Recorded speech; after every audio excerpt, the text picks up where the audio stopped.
are going to get started with the talk from Jim O'Leary from Twitter, application security team, and he's going to talk to us about SSL. Thank you for coming and talking and participating. Yeah, thanks for having me. All right, this is Rendering Cool. We're off to a good start. My name is Jim O'Leary. I'm lovingly known to some as Jimmy O. And I'm here to tell you a little bit about some of the stuff that we've done at Twitter over the past, 4 years maybe. Some of this slide content is actually pretty old, and I thought that I would be done talking about TLS. Maybe back in July, I gave a talk at Hope in New York over like a lot of similar content, and then, lo and behold, 2 weeks ago, we get another gigantic SSL related piece of excitement in our lives. So, I call this SSL ++++++, Tales of Transport Layer Security at Twitter. And as I alluded to before, it's been a little bit of a rocky ride for transport layer security over the past couple of years. So here are just a few snazzy little names for vulnerabilities in the protocol or in implementations. OpenSSL, new TLS, a lot of people were getting banged up. And just when you thought it couldn't get any worse, I'm not talking about severity, I'm talking about cuteness. 2 weeks ago, we've got the POODLE vulnerability that comes out. But the crux of my talk and why some of this material is years old is that, sadly, there is still a bigger vulnerability in the entire web that is propagated all over the place that I personally would like to see go away. Check out this snazzy reveal. Yell it out if you know what I'm going to talk about. Exactly. For people, they may have seen this before, but HTTP is still all over the place. I saw some tweets about people bragging how they weren't vulnerable to Heartbleed because we don't even use SSL. Like, something has gone awry when we're in this this world. So to kind of frame the picture a little bit and why I think this is a big deal, here's the environment in which you and I are all operating on the internet. So let's say you are out at a Starbucks, you've got your laptop, you've got your coffee. You want to browse the internet for free. You want to hit up Facebook, you want to hit up Twitter, you want to see what's going on in the world. So you're probably connecting over an unencrypted Wi-Fi connection to some computer at their location that then goes out over the internet. So who knows what happens really in between the coffee shop down the street and the hops between them, the whole entire world of connected devices, and eventually what I call us, the servers that are serving your content. In a world of plain text, unencrypted internet traffic, there are folks like this out there that, as you can tell by the big nasty black hat, are up to no good. So this could be, the person sitting next to you at the coffee shop. It could be a foreign intelligence agency that wants to look at the contents of the traffic that you're sending back and forth.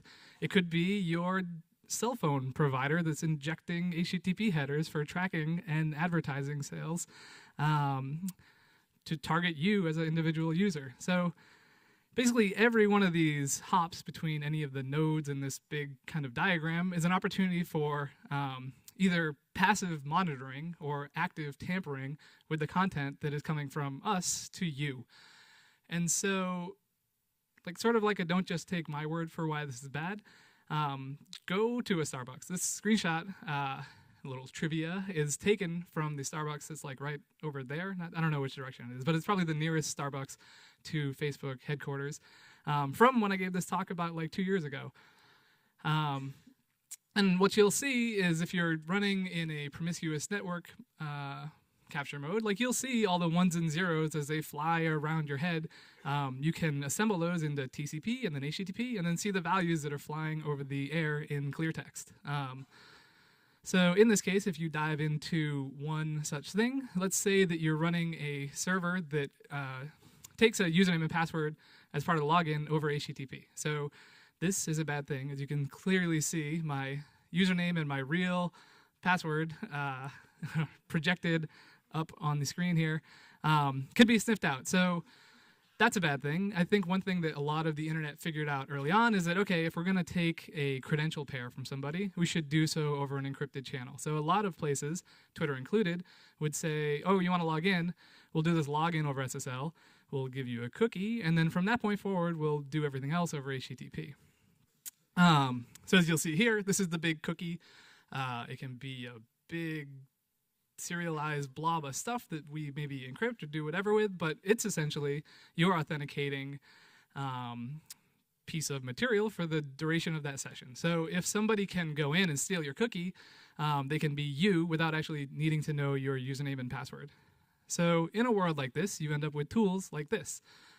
This is an old screenshot, 2010, of the Firesheep extension that basically took what was a known vulnerability. You know, there was like dsniff out there already. There was Ethereal and Wireshark. Like, you could do this if you knew what you were doing. This allowed you to do this if you didn't really know what you were doing. You just downloaded an extension. And same situation, if you're searching or you're browsing an unencrypted website on an unencrypted wireless connection, you can look around at this neato little drop down over here and say, this guy over here looks like an interesting guy to log into his account as right now.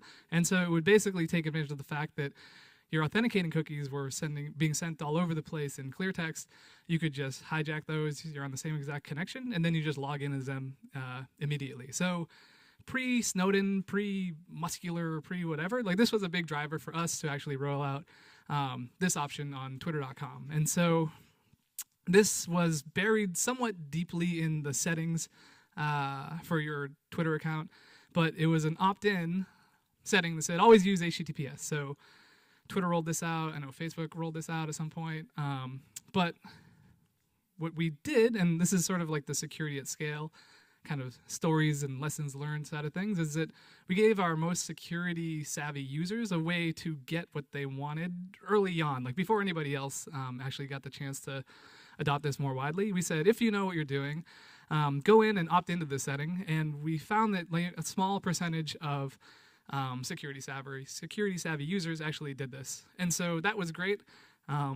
If people were running Firesheep, or there was an article in the Wall Street Journal or something, we say, oh, whoa, but wait, you can go in and find this setting in your settings and click it and you'd be all cool, which is great, but we want to like service everybody in the planet. We want everybody to have a secure experience. So what we did over time is basically change this from opt-in to opt-out. And so I recommend the same model for rolling out any sort of like security feature that you can. We're gradual in doing this just to make sure that we're not breaking anything. I love this sign over here of slow down and fix your shit, because it also brings back this kind of, I guess, core tenet of like, if you just move a little bit slowly and carefully about like what you want to do, you can actually get things done faster. So I think that if we said one day we're going to flip this switch and everybody's going to get SSL by default, like, we would want to do a lot more pre-planning and calculation and everything. If you have the advantage of, you know, running a live service, go ahead and like set this check for maybe 1% of users and then roll it out to 10% and then 25 and 100% eventually. So we did that over time. I think early 2011, we said, all right, now we've seen the data, we can support it, everybody's going to get SSL by default 100% of the time. That was like success, hurrah. But we noticed that similar to how a small percentage of users would opt into the security setting, a small percentage of them would opt out. So we're like, what's up with these folks? What are they doing? And the answer is kind of like nothing good.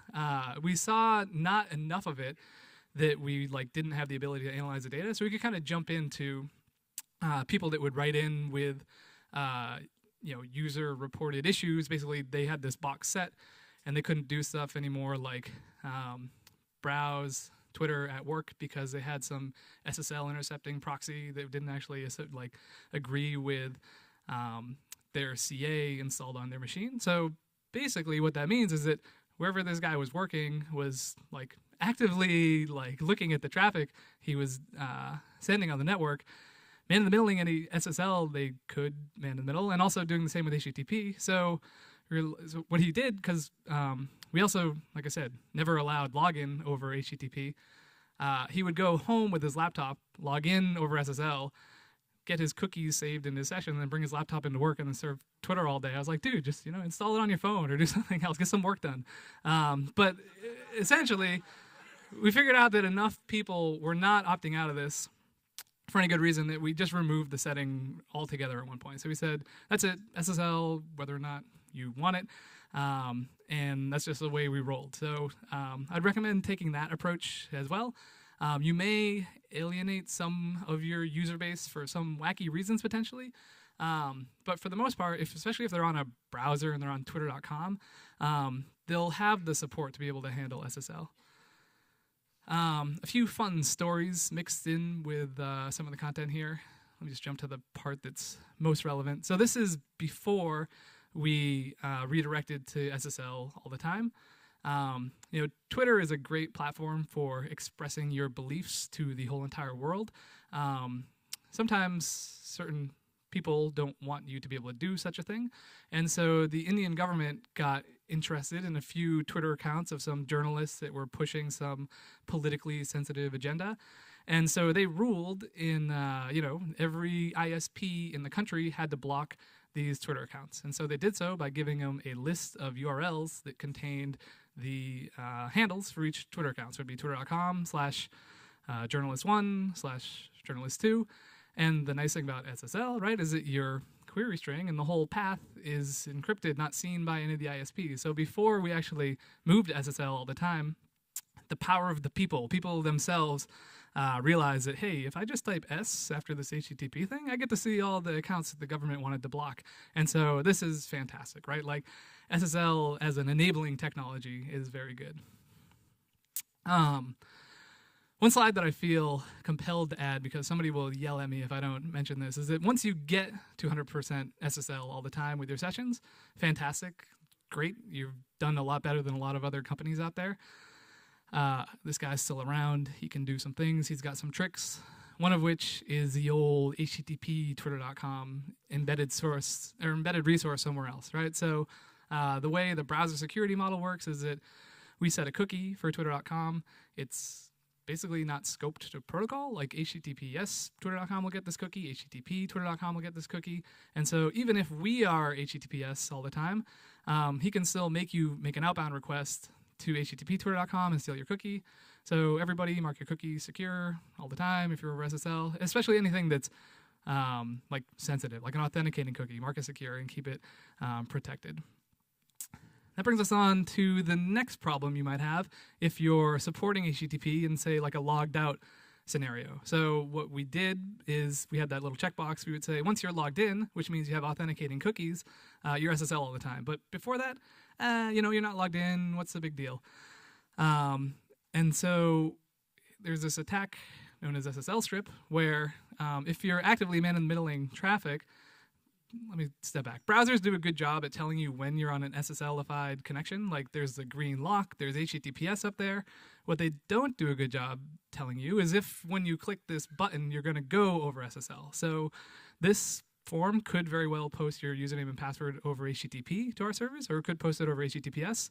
The user is none the wiser unless they actually go through and inspect the source to see what's going on here. So with sslstrip, what happens is you're actively man-in-the-middling the responses from the server, and you basically do like a global substitution on all HTTPS URLs become HTTP URLs. And sort of like from the previous talk, Exhibit A, Exhibit B, like one of these screens has been SSL stripped, the other hasn't, and there's no good way for the user to know where they're going to head when they click this button. So that is sort of, again, like years old, kind of the problem space that we were in back in 2012. What this motivational image is hopefully going to display is the next level shit that we have done at Twitter to kind of take it beyond some of the traditional stuff that you think of when you talk about encrypting traffic and securing web applications. So it was mentioned early on the application security team. So a lot of times, honestly, like TLS happens at a layer beneath us, but here's some of the stuff that we can do at an application level to make sure that encrypted traffic stays encrypted and protect our users as best we can. So it wouldn't be a tech talk without some sort of disclaimer. I actually do encourage everybody to try this at home because everything that I'm about to talk to we have done and I would like for you all to do the same thing, right? And so let's say that you hear about Twitter on the radio, or you see something on TV, something just interests you about Twitter. You know, Ellen takes a selfie at the Oscars, or Geraldo's taking pictures of himself with his shirt off in the mirror or something. Like something has encouraged you to do this, right? And so a classic maybe network engineering interview question is, what happens when you type Twitter into the location bar? And so the gotcha here is that for the technically non-savvy user, you're going to end up actually on a search engine that is going to give you your #1 hit result for whatever you search for, right? So you didn't qualify this with a domain. It's just going to hand it all off to, Bing or Yahoo or Google, depending on whatever you have set up as your default search provider. And so what's interesting here is you'll notice one of these things is not like the other. These old screenshots, but to prove a little point is that Bing and Yahoo early on indexed HTTP Twitter.com links, and Google has a HTTPS Twitter.com link. So when you think about sslstrip, if you ever make an outbound request over HTTP, you are vulnerable to sslstrip. So if you do an encrypted search in Google and you get a result that's an encrypted link to Twitter, you're in pretty good shape. You're not going to make an outbound request over HTTP, and you will land on our page in an SSLified state from the beginning. And so how did we do this? Was it some sort of secret handshake with Google? Say, hey, man, put us #1, do it over SSL. In fact, it's a lot easier to do than anything like that. There's a lot of name calling on the internet, we'll say, and this can be in the form of comments on news articles or DNS itself, right? So one thing that we noticed, again, maybe like 2-3 years ago now, is that all these wacky domains from all over the place were CNAMing our content. So they would say, I run twitter.wtf.ru, and just go ahead and point my domain at Twitter's servers, and we would actually serve up the content in the context of that domain, just because we got the requests, it came to our servers, we said, okay, here's the stuff that you wanted. Google gives, I think, content on the web an opportunity to stand up for itself and kind of speak for itself as to where it should be canonically identified as coming from. So we did this one-line change in all of our pages that says, here's a canonical link rel for this page that you're on. So if you're on that logged out homepage and it's http twitter.com, or somebody's in front of it with http twittersucks.com or something, we actually say that, okay, search engine, if you have seen this content, here's where it actually lives. Please index us using this link rel canonical. And that's really all it took, is that one-line change. You kind of dynamically generate the URL based on if you're on a profile page or whatever. But this simple one-liner, I think you can set it as an HTTP response header as well, got us to the top of Google search results in an SSLified fashion. So that was fantastic. There's an article out there, and I've heard feedback about how this is actually bad for your search engine optimization because you're confusing the crawlers as to where your content actually lives.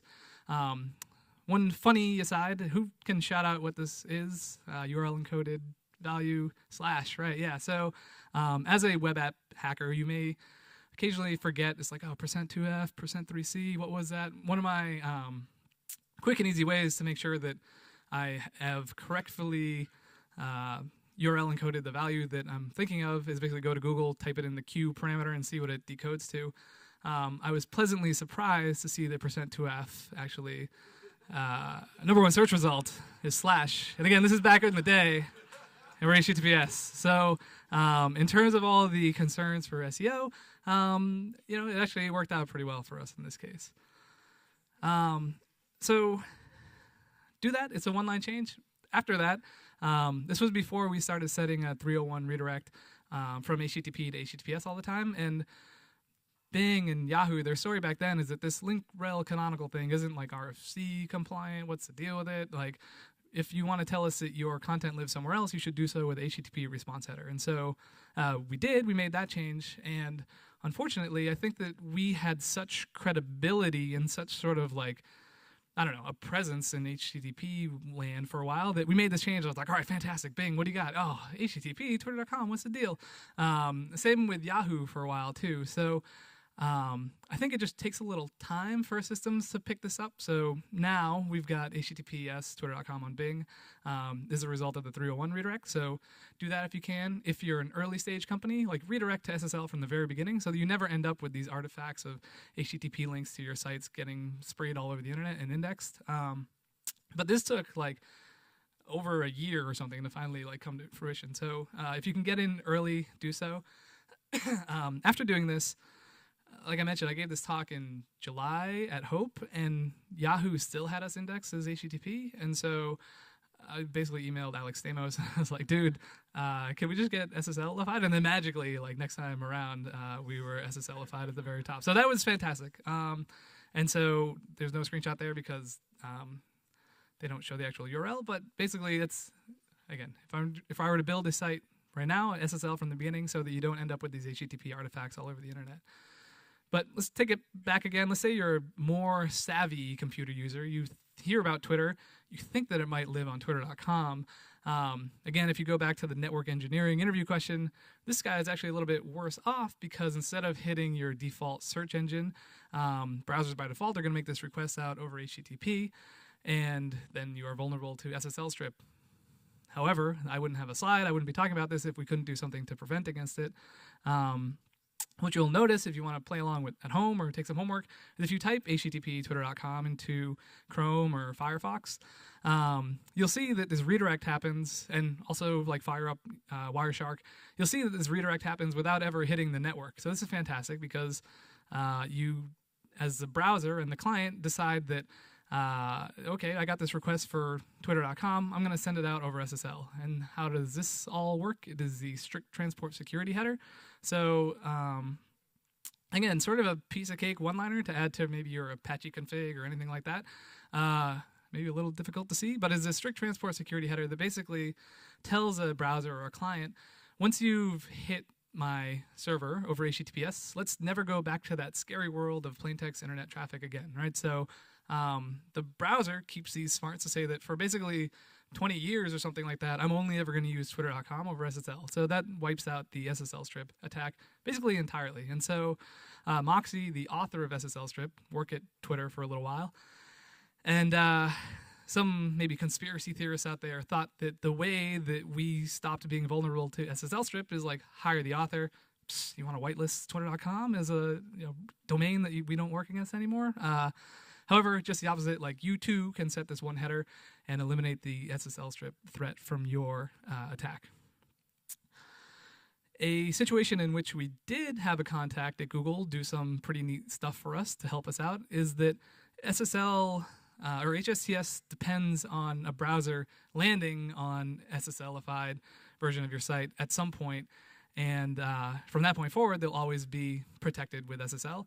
Let's say you get a brand new laptop and you're in some hostile networking environment, you get Chrome installed, and you've never requested twitter.com before. Oh no, you're going to go out over HTTP. However, it is physically impossible to use http twitter.com on Chrome and now Firefox too, because they have this preloaded pinning list where in the actual binary itself, like the browser knows without any HSTS header at all that I'm not going to go out and visit the site over HTTP. So do that as well. I mentioned how it's smart to measure things and keep an eye on your metrics. We actually didn't do that with HSTS. We kind of just like set the header and rolled with it. Thankfully, nothing broke, at least on the twitter.com domain. When we started doing to some subdomains, like this was web.tweetdeck.com, we said maybe we should measure it this time around and see the effectiveness of it as well. So we had a counter that basically would increment by 1 every time we did a 301 redirect from HTTP to HTTPS on this particular domain. And so what you'll see here is this line is that everybody, and there's no x-axis because my slides were reviewed by our comms team, but what you'll notice is that like all these users up here were vulnerable to SSL strip because they would hit our domain over HTTP and then get redirected to SSL. It would be fantastic if they just hit us over SSL from the very beginning. And so you'll see the HSTS header in action here where, again, this is sort of old data where not every browser, and I still don't think every browser supports HSTS, but you'll notice like a big drop off. And if I were to map out basically like our active users, it's not like they all stopped coming to the site. Like that stayed pretty constant, but the number of users that were surfing the site in a way that was vulnerable to sslstrip dropped significantly, like instantly almost. So that was great. On the third day of your career as an engineer at Twitter, you hear like me or somebody else from the application security team talk a whole bunch about how we write secure code. This is an actual slide from like our new hire orientation.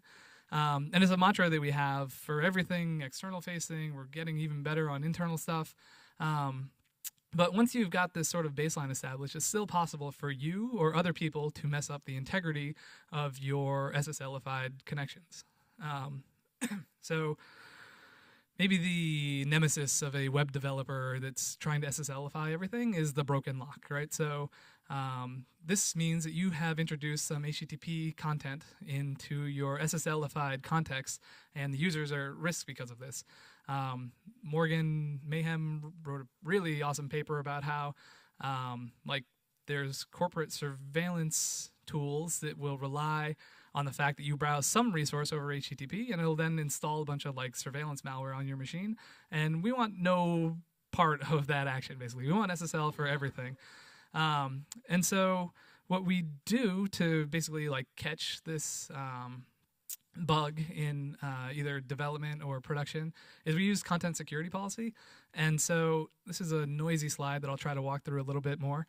But this is a W3C web AppSec standard that, again, is getting adoption through a lot of the different browsers. It was a little bit of a pain in the early days where Firefox and Chrome had different headers we needed to send down, but it's traditionally thought of as a way for mitigating cross-site scripting, but you can use it to enforce a no-mixed content policy on all of your endpoints as well. So, like I said, this is noisy, but if I highlight some things, it's really obvious what we're trying to do here is say that everything that is loaded in the context of this session needs to be done so over SSL. What's great about CSP is there's this report URI directive that tells the clients if something that I said shouldn't happen has happened, do a post back to this endpoint on our domain and let us know about it. So you can run in a report-only fashion, which won't actually affect the rendering of the site, or you can run in an enforce mode version of the header. And so what we did, again, in terms of gradually rolling things out, we went I think report only to 1% of users for a while, just so we could see, okay, we've got some legacy HTTP references here and there that we need to clear up. Developers and employees at Twitter got the enforce mode from day one, basically. So if you're writing code and it doesn't work for you, maybe you'll stop and make it work for yourself. And then, like, by default, people will get enforce mode, or they'll get, you know, the right thing from day one.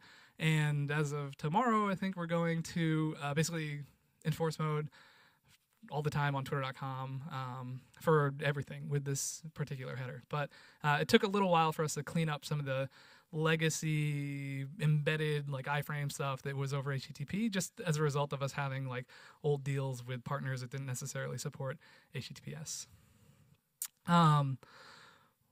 One thing that we do on the application security team, similar to the teams mentioned at Facebook, is we want to make it easy for developers within Twitter to write secure code. And it's tricky to kind of keep this laundry list of HTTP response headers that you should set in some consistent fashion across all your HTML serving endpoints. And so we open source this thing called secureheaders. It's a Rails gem. It's been ported to, I think, Go and a whole bunch of other different languages because we want to make it easy for developers to do the right thing, just in the way we wanted to make it easy for users to do the right thing when it comes to secure defaults. So this sets all these headers for you in a good way from the beginning, and you don't need to think about it when you're creating your actual website. I mentioned CSP headers breaking stuff for developers. We did all this SSL work on HTTPS Twitter.com, but we have API.twitter.com as well, and a whole lot of third-party traffic comes to us through the API. We did a series of basically blackout tests where we say we're going to turn off SSL, or we're going to turn off HTTP negotiated sessions for like 2 hours on this day, and you'll notice if stuff breaks. And then we're going to turn it off for 12 hours on this next day, and you'll notice when stuff breaks. And eventually the I guess common final goal here is that, you know, maybe a year or so after we had enabled SSL for everything on the main twitter.com site that we controlled, we got all the API traffic over to SSL as well. And if you try to negotiate a session over HTTP, we just give you this error response back. So if you can, like, make HTTP break, make it be a bug so that it doesn't work anymore. And this is what we did here for like our third-party developers that were also hitting the platform. So those are cases where I think people that mean well just make a mistake and do something bad. There's this old paper. There's all sorts of compromised CAs and all this. There's way too much trust in the browser and stuff. Like, there are also opportunities for other people to mess up the integrity of your SSL connection, even if you've gotten everybody over to HTTPS all the time. So there's this old paper. There's this sort of damning list of folks that in one way or another have associated themselves with corrupting the integrity of SSL at some point. But one way around this is basically, if you own the client and the server, so say that you're twitter.com and you are writing a Twitter app, like, you can implement certificate pinning, which is basically you do like an out-of-band trust relationship where you say that, I know I run the Twitter servers. We're only going to ever issue certificates from like VeriSign or DigiCert or something like that. We're never going to be a Turk Trust customer, or we don't anticipate the Chinese national government will be issuing our certificates anytime soon. So we'll go and we'll let the operating system do its normal SSL checks. So like, okay, is this a trusted cert at all? Is it self-signed, whatever? Like, if you fail this step in the handshake, then you go no further. But if you do successfully negotiate this part of the SSL handshake, then like move along to an even stricter check within your application. So OWASP has a great resource for implementing this in your own application, but we've done this in our basically all of our owned and operated clients, and it just works, right? Like, this is one of the things that similar to the other SSL changes we made that kind of happened under the hood. If it works correctly, a lot of people don't even realize it's happening, and the users are so much better off without realizing how much better off they actually are. However, with all things in security, there's this like cat and mouse game. So we roll out certificate pinning. Next summer at Black Hat, there's a talk about getting around certificate pinning. And that's cool. Like, the threat that's outlined here is basically like, you jailbreak your device, you hook some system level DLLs, and you do all this kind of stuff. Like, knock yourself out if that's what you want to do. Like, we're not trying to protect our traffic from you, the user of Twitter. Like, this isn't a way for us to steal some device off your phone and upload it to our servers without you realizing it. Like, if you want to do this stuff, have at it. But we don't want basically somebody in that first graph that's not you and not us to have a say in the sanctity of your SSL session. So that is fun. Just realize when you're pinning that this threat still exists. Don't use it to protect, hide things from your users. You shouldn't be doing that anyways. But like, realize that this threat exists and it'll get talked about. So in terms of maybe like recent events and dusting off some interesting things that have affected us, even after we've gotten to SSL-ified everything.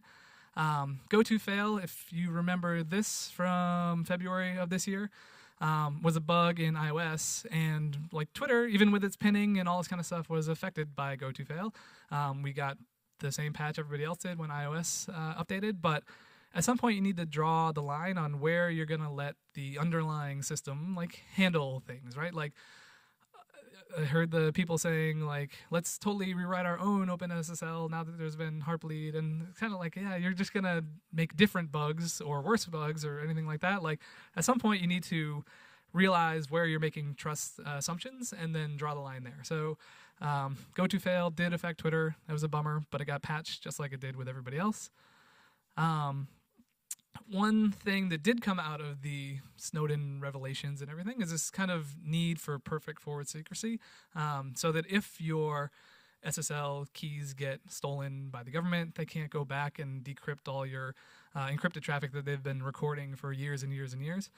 I've been in security for far too long to call anything perfect, so we call this forward secrecy at Twitter, and we wrote a big blog post about how you roll it out at scale. So it's really quite easy to configure your own personal web server to be PFS compliant, basically. Like, just set a Diffie-Hellman key exchange cipher, like, is the most important thing when it gets negotiated, and like, you're fine. If you're doing SSL session resumption and stuff like that, it gets a little more complicated, and more complicated than I have like 5 minutes to talk about. So just read this blog post. It's pretty good. And we maybe still will contribute some of the patches we made back up to OpenSSL so that more people can take it from us. It wouldn't be an SSL talk without Heartbleed. The joke that we had internally is that, sometimes you're good, sometimes you're lucky, sometimes you're a little bit of both. We said how Twitter actually wasn't affected by Heartbleed because we have a reverse proxy front end that terminates SSL, similar to like the Google front end and things that are used in other kind of big distributed service environments like our own. And it was sort of like too dumb to actually pass the heartbeat request on to the OpenSSL library. So we were running vulnerable versions of OpenSSL for sure. We did all the things we needed to do. We rolled our keys, we did whatever, but the actual exploit itself wouldn't make it past this first barrier. And that's a good sort of lesson in, only pass along what you need to know and least privilege and all this kind of stuff too. I would love to say that it was totally designed with that in mind, but we did get a little bit lucky and figure things out that way. But Heartbleed was at some point earlier this year. CCS injection came right on its tail, basically. And one thing that was great to learn from Heartbleed is that you should get very good at operationalizing, patching OpenSSL or any of your SSL dependencies anywhere in the chain. So there's a bit of a scramble across the internet when Heartbleed hit. I think that, as far as I can tell, the general response to CCS injection was a lot better because people had kind of greased the wheels necessary for doing a deploy and getting everything patched. Brings us to our most recent excitement with the POODLE attack.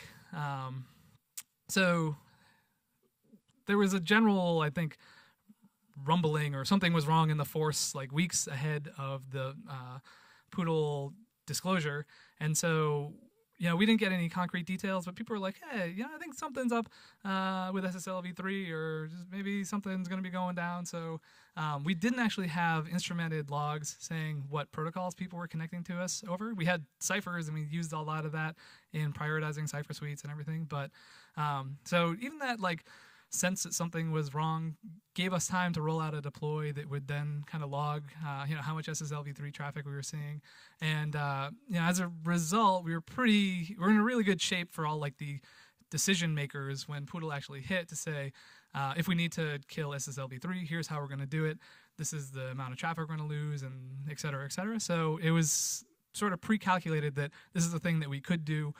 The day that it was released, we killed off SSL v3, as did a whole bunch of other people out on the internet.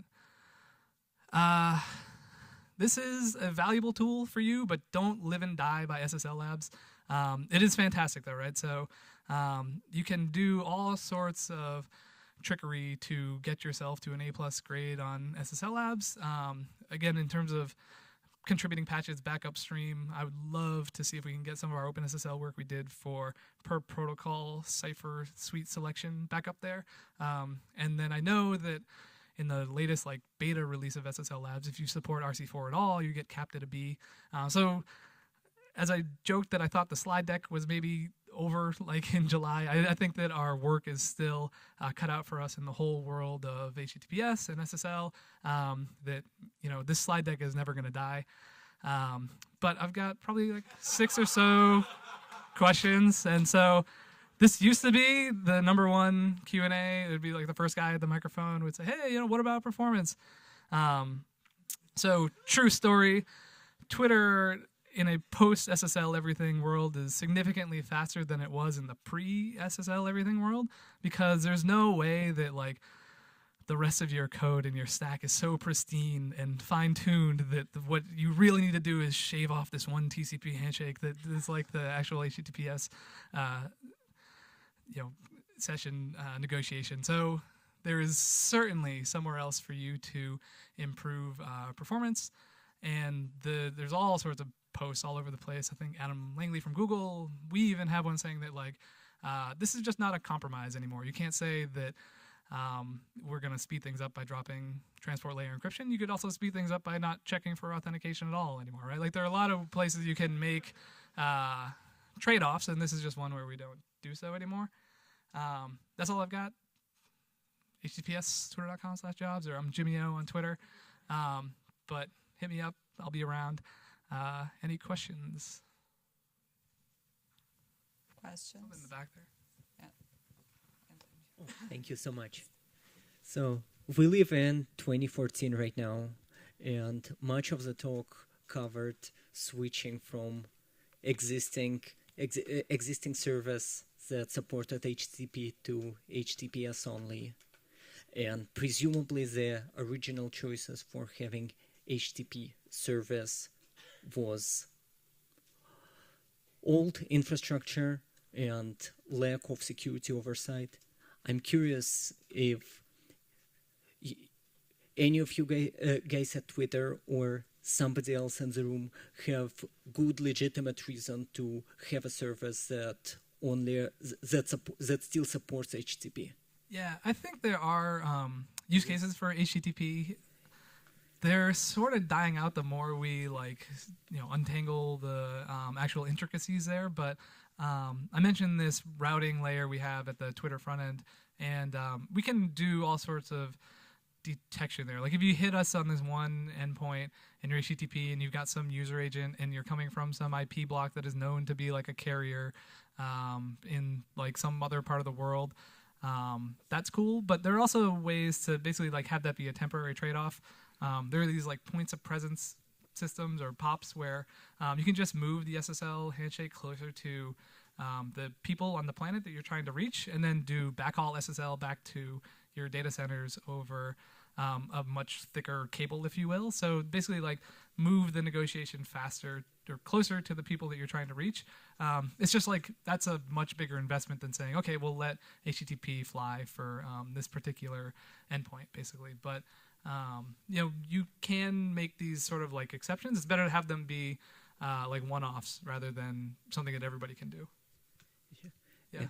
Sorry for taking over it. So the use case you mentioned is distributing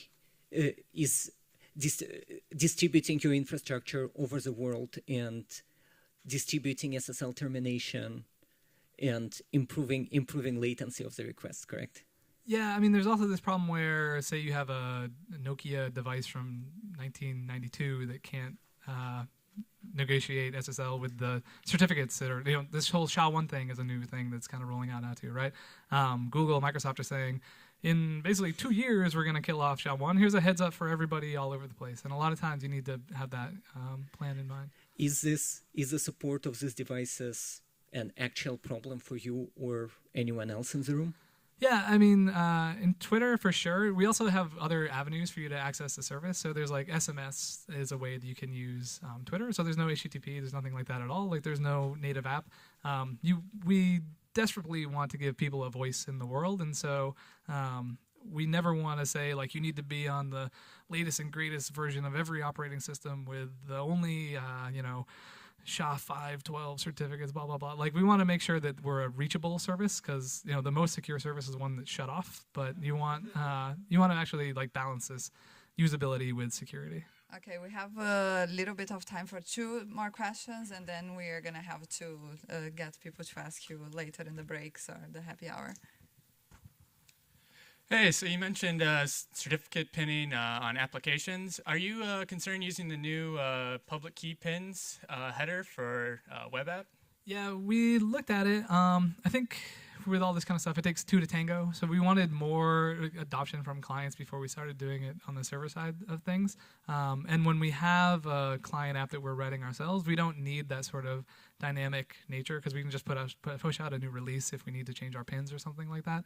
But we're definitely interested in it. We looked at, actually the slide I stole was a TAC slide, which is a draft that Moxie and Trevor Perrin worked on for this kind of like agile trust decisions to be made in the browser. So kind of a similar thing. We looked at that, but then the browser adoption wasn't really there, so we needed both sides to pick up. And I think in terms of like the evolving world of transport layer security, that's a thing that will pick up once the kind of critical mass is there.